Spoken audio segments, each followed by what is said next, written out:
Amigos y amigas, estamos nuevamente en Las Cosas Como Son con Federico Arnillas y Javier Torres.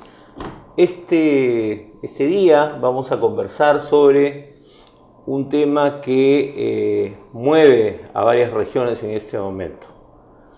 Siempre enero, febrero son tiempos de lluvias, son tiempos de huaicos, son tiempos de sequía, de desastres. Y hay varias regiones que han sido afectadas. En Lima sentimos calor, pero no tenemos mayores problemas.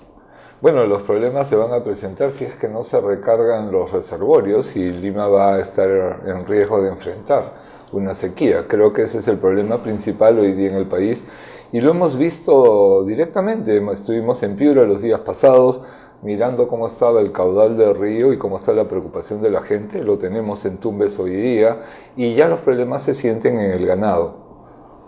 Sí, el tema es que todos los años esto se repite, ¿no?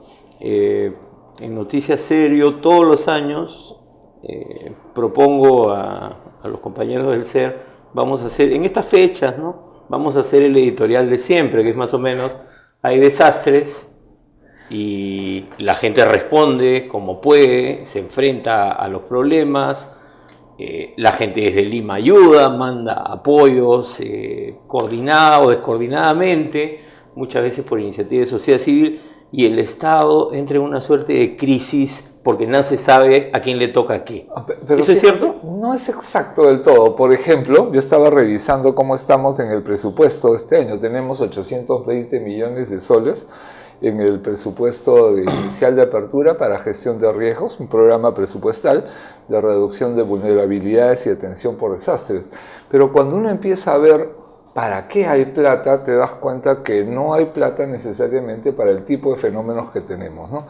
Hoy día, por ejemplo, la región de Tumbes lo que está es enfrentada a un proceso de sequía. Y el problema que tenemos es justamente el dar de comer a los animales y después veremos cómo eso afecta el abastecimiento de la producción. Pero cuando uno ve la cartera de proyectos en ejecución, la región tiene en este momento 68 millones para gestión de riesgos. De los 3 niveles de gobierno, solamente el gobierno regional tiene 50 millones en su presupuesto, pero desagregas y lo que ves es para el manejo más bien de inundaciones. Entonces no tienes, ¿no?, una cartera de recursos y una estrategia para manejar los diversos escenarios posibles, ¿no? Pero digamos que ahí el problema es que más o menos uno puede prever, pero claro, puede ser que el año no sea con lluvia, sino de sequía. Pero el problema es, ¿por qué a pesar de que hay la plata, pero no se puede gastar porque si no te denuncian por malversación de fondos? Pero en estos casos de emergencia podría haber pues algunos mecanismos que permitan que el sistema de gestión de riesgos se active, ¿no? O sea, ahí yo siempre veo... Existe el mecanismo, o sea, la norma establece que el gobierno local, el gobierno regional o el gobierno nacional pueden declarar una situación de emergencia y en función de eso pueden recurrir a estos recursos. Pero el tema es que en general tenemos una actitud fatalista frente a los fenómenos de la naturaleza y eso es lo que nos impide responder con eficacia. Entonces, ahí es donde el tema de tener una buena planificación de la gestión de riesgos, ¿no?, identificar los distintos riesgos posibles y tener estrategias previas, ¿no?, y planes de contingencia nos permitirían responder en mejores condiciones.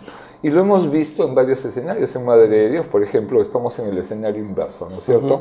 Hemos tenido altas lluvias, zonas que tradicionalmente son inundables han sufrido una fuerte inundación y como tú recordabas, se ha generado, y creo que positivamente, una respuesta solidaria en la población de Madre de Dios. Y quisiera subrayarlo porque en general la imagen que tenemos de Madre de Dios es de una sociedad atomizada. Tierra sin ley, ¿no? Pero justamente la movilización ciudadana, digamos, permitió recoger más de 10 toneladas de alimentos que han sido distribuidos entre las familias afectadas, ¿no? Ahora, Claro, ahora volviendo un poco a lo que tú planteabas de Tumbes, ¿no? Uno dice, bueno, el gobierno regional debió haber previsto diferentes escenarios posibles, es decir, tú tienes que saber que puede haber un año de lluvias o puede haber un año de sequía. Eso tendría que estar en la cabeza de los planificadores.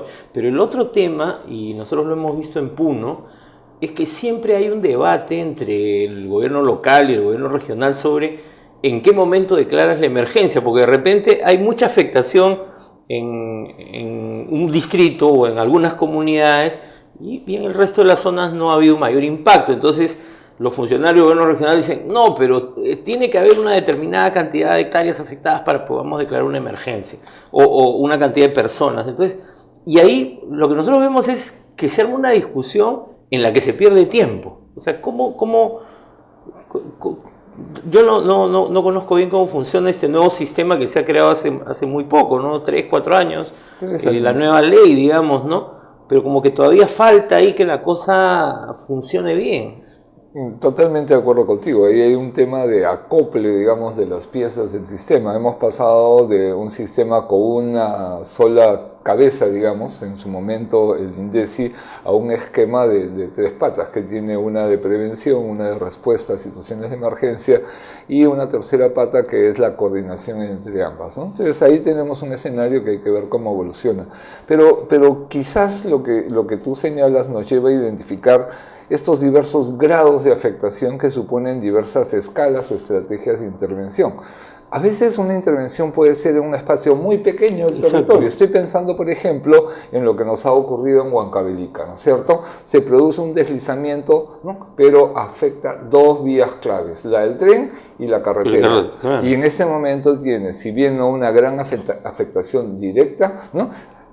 Sí tienes una afectación puntual, pero muy significativa. Que genera un impacto para toda la región. Exactamente. Entonces, creo que eso plantea diversos escenarios y deberíamos tener un sistema con la capacidad para identificar esos puntos críticos y tener respuestas que no tengan que ver con cuántas hectáreas son, sino la severidad del impacto, aunque sea muy específico en términos de varios sistemas, ¿no? Incluso la propia central del Mantaro puede terminar siendo afectada por el tipo de deslizamiento del terreno que hemos tenido, y hay un oficial de las Fuerzas Armadas que hasta donde yo entiendo sigue desaparecido, ¿no? Ahora, lo otro es que, digamos, hay siempre como dos maneras de ver el tema de cómo responder a los desastres, ¿no? Porque hay una manera que es, y tú lo acabas de mencionar, el caso de Madre de Dios, y siempre se da, es la solidaridad de la gente frente a la emergencia.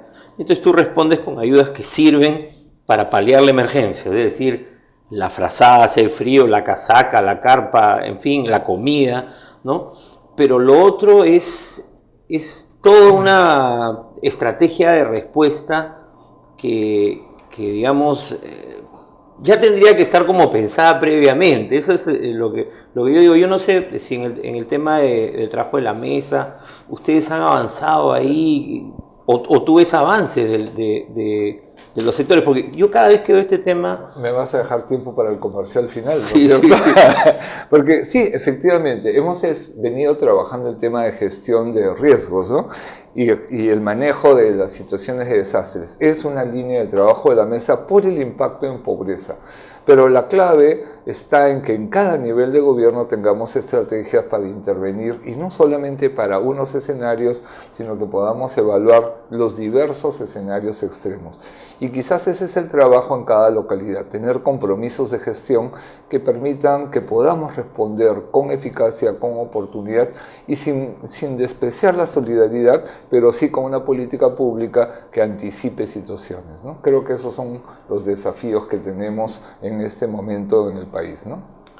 Bueno, si no nos vamos va a ocurrir un desastre acá en el set, así que las cosas como son, se despide hasta una próxima edición. Hasta luego, amigos.